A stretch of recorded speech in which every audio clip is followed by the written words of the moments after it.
السلام علیکم ناظرین، آج کا میرا موضوع ہے موت سے پہلے کوئی نہیں مر سکتا۔ تو چلیے ویڈیو کو شروع کرتے ہیں، لیکن اس سے پہلے اگر آپ نے ہمارے چینل کو سبسکرائب نہیں کیا ہے تو ہمارے چینل کو سبسکرائب کر لیں تاکہ لیٹسٹ اپلوڈ ہونے والی ویڈیوز سب سے پہلے آپ تک پہنچ سکے۔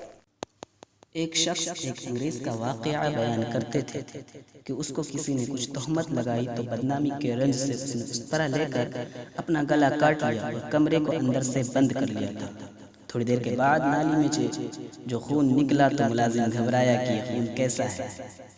اس نے کمرے کو کواڑوں میں جو اوپر آئینے لگے ہوئے تھے ان میں سے جھانکا تو دیکھا کہ صاحب بہادر کا گلا کٹا ہوا پیچھے کو گرا ہوا ہے، مگر کھال اٹکی ہے اور خون بہہ۔ سب نے آ کر کواڑ کھولے اور ڈاکٹر نے لاش کا معائنہ کیا۔ اس وقت ڈاکٹر کو یہ معلوم ہوا کہ بدن میں کچھ حرارت باقی ہے اور رگیں سب نہیں کٹی، تو اس نے جلدی سے سر اٹھا کر سیدھے کر کے جما دیا اور گلے میں فوراً ٹانکے لگا کر کوئی اور دوا لگا دی۔ شام تک اس مردے نے آنکھیں کھول دی اور چند روز میں مقوی دوائی کھا کر چلنے پھرنے لگا۔ راوی کہتے ہیں کہ وہ بالکل اچھا خاصا ہو گیا، صرف ایک عیب ہو گیا تھا کہ گونگا بولتا تھا، نہ معلوم خیشوم کی کون سی رگ خراب ہو گئی تھی۔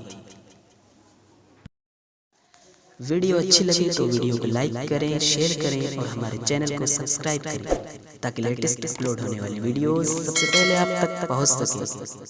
تو ملتے ہیں اگلی ویڈیو میں، تب تک کے لیے خوش آمدید۔